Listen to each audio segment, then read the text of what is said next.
So, my last video blew up, and so did your comments. Thank you so much for all the love and support. But I noticed almost every single comment was asking the same two things. Where do I get these seeds? And how do I even grow these if I'm just starting out? So instead of typing a million replies, I thought let's break this down together. This is part 2. 5 hidden crops making farmers a lot of money, made especially for small spaces, beginners, or anyone who just wants to grow something delicious without the overwhelm. We're keeping it simple, clear, and totally doable. Let's get into. Welcome back to Gardens Heaven, the place where we take ordinary plants and show you how they can quietly change your income without stress or unnecessary spending. If you're new here, you didn't find this channel by accident. And if you're already part of the family, you already know we don't guess here.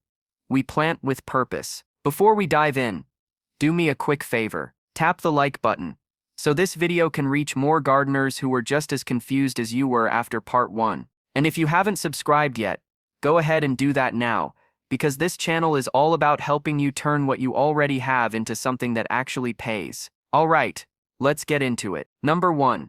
Moringa. Let's start with moringa, because this is where a lot of people get stuck even before planting. Moringa is actually one of the easiest crops to start, but only if you get the right planting material from the beginning. When it comes to moringa, you have 2 options: seeds or seedlings. Both works well, but the most important thing is that whatever you buy must be meant for planting, not for eating or display. Moringa seeds come from fully dried pods on mature trees. If you're buying seeds, look for ones that are dry, firm, and untreated. Any seller that clearly says the seeds are viable for planting and shows real pictures is usually a safe choice. Avoid shiny, roasted, or cooked-looking seeds, because those ones won't grow no matter how well you plant them. If you don't want to wait for seeds to germinate, seedlings make things even easier.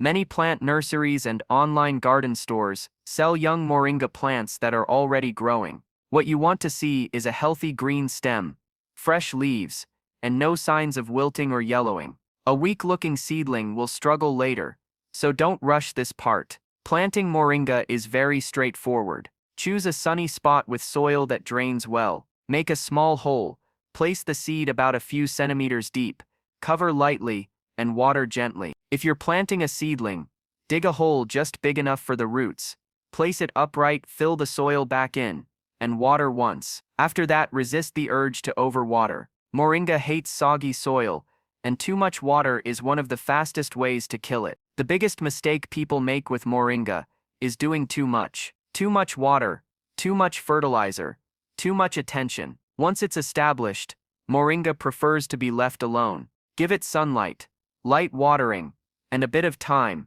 and it will reward you with fast growth and continuous harvest. This is exactly why moringa is such a favorite for gardeners who want something productive without stress. Simple start, simple care, and serious potential. Number 2.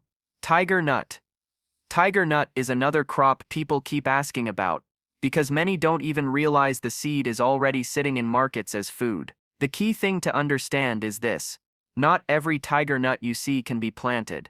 To grow tiger nut, you need raw, untreated tiger nuts. They must not be roasted, fried, or dried with heat. When you're buying, look for ones that still look natural, slightly rough, and not overly hard or shiny. If the seller can't tell you whether they're raw, don't take the risk. A simple way to check is to soak a few in water for a day or 2. If they swell and soften, they're alive and good for planting. Planting tiger nut is simple, but soil matters a lot. Tiger nut loves loose sandy soil that drains easily. Heavy soil will reduce both growth and yield. Once your soil is ready, plant the tiger nuts a few centimeters deep and give them some space so they can spread. Water lightly and consistently, not heavily. After planting, tiger nut doesn't ask for much. It grows quietly under the soil while the leaves develop above ground. You don't need fertilizers every week or constant attention. Just keep weeds under control and water moderately.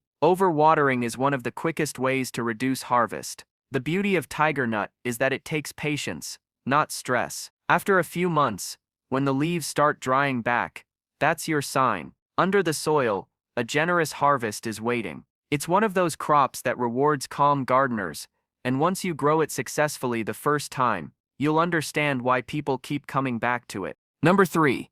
Fluted pumpkin seed. Now let's talk about fluted pumpkin seeds. Most people know it for the leaves, but if you want to make real money, it's in the seeds. The first thing to understand is that seeds are in high demand every season, and they often go for a premium price. Why? Because gardeners and farmers always need high-quality fluted pumpkin seeds to plant. But here's the catch. Growing fluted pumpkin for seeds is way easier than growing it for the leaves. You don't need to be constantly harvesting, pruning, or worrying about spoilage. Instead, you simply let the vines grow, mature, and produce pods filled with seeds. Once the pods are ready, usually after the vines die back, you collect the seeds, dry them, and store them for later sale. Now, when you're buying fluted pumpkin seeds, look for fresh, undamaged seeds from mature pods. If you're buying seeds to plant, get them from a trusted seller who guarantees their viability for the next planting season. This is crucial because a lot of people sell low-quality seeds, and you don't want to waste time on seeds that won't germinate. Planting fluted pumpkin seeds is straightforward. You'll want rich, well-drained soil, and it loves full sun. Place the seeds about 2-3 centimeters deep and space them out to allow for good growth. Make sure you water regularly, but don't drown the seeds. Fluted pumpkin seed likes its water, but it doesn't like sitting in soggy ground. Once the vines start growing, let them do their thing. Unlike when you're harvesting leaves, you don't need to baby the plant. Just make sure there's enough space for the vines to spread and avoid over-fertilizing. Too much fertilizer can actually harm the seeds. The real money comes from selling the dry seeds, and that's where the profit margin is. So, while everyone else is running around looking for fresh leaves to sell, you'll be sitting back, letting those pods fill up with seeds you can sell at higher prices than the leaves ever bring. Before we jump into the next crop, I want to hear from you. Which of these first 3 have you been thinking about planting the most? Drop it in the comments. I read every single one, and your feedback actually helps me shape the next videos. And if you're enjoying this so far, hit that like button so YouTube knows this video is worth spreading to more smart gardeners like you. Trust me, you don't want anyone missing these tips, because the next 2 crops are even more surprising. Alright, let's keep going. Number 4. Bitter cola. Bitter cola is one of those crops people completely underestimate. Most just chew it for its medicinal benefits, but the real value is much bigger than that. A single mature tree can produce nuts that consistently sell for a strong price, and once it starts producing, it can keep doing so for years with very little effort. When it comes to planting, the first thing you need is fresh, viable seeds. You can usually get these from nurseries that specialize in medicinal or fruit trees, from farmers who already grow bitter cola, or from reputable online garden suppliers. The key is that the seeds are fresh and plump. Old or overly dried seeds often won't sprout. If you're getting seeds online, check reviews or seller notes to make sure they're meant for planting. Planting bitter cola usually starts in nursery bags. Place the seeds just below the surface of moist, well-drained soil, then water lightly. Germination can take several weeks, so patience is crucial here. Once the seedlings are strong enough, you can transplant them to their permanent spots. The beauty of bitter cola is how low maintenance it is. It doesn't need constant attention, fancy fertilizers, or regular pest sprays. Just monitor growth, water moderately, and give it some sunlight. Over time, it grows steadily and rewards you with nuts that are in demand year after year. While other farmers are chasing crops that need constant care or spoil quickly, bitter cola quietly builds long-term value for anyone willing to plant it and let it grow.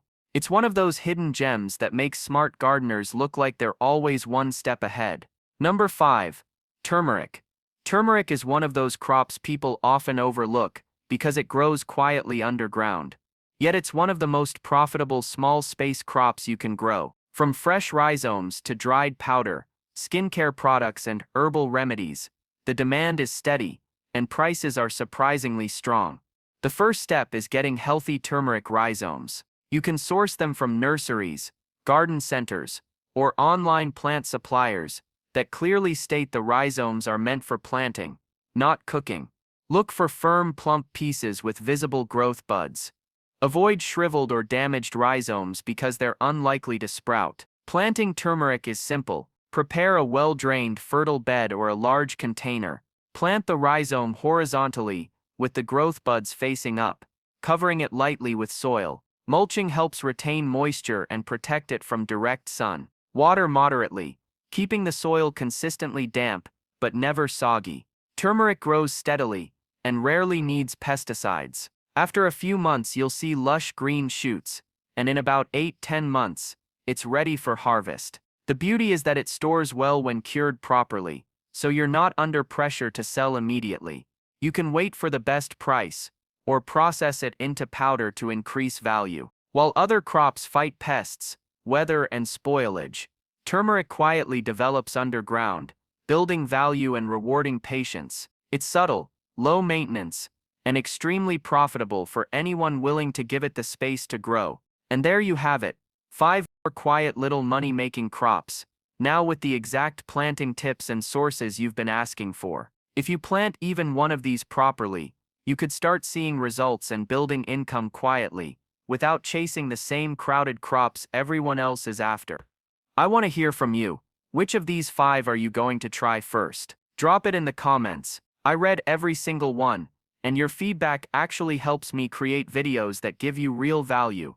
If this video helped you, hit that like button, so more gardeners can finally stop guessing and start planting smart. And if you're not part of the Garden's Heaven family yet, go ahead and subscribe and turn on notifications. That way, you won't miss the next video, where I'll show you exactly how to sell these crops and find buyers, so your garden really starts earning. Thanks for spending your time with me today. Keep tending your space, stay patient, and watch your garden quietly turn into something truly profitable. Until next time.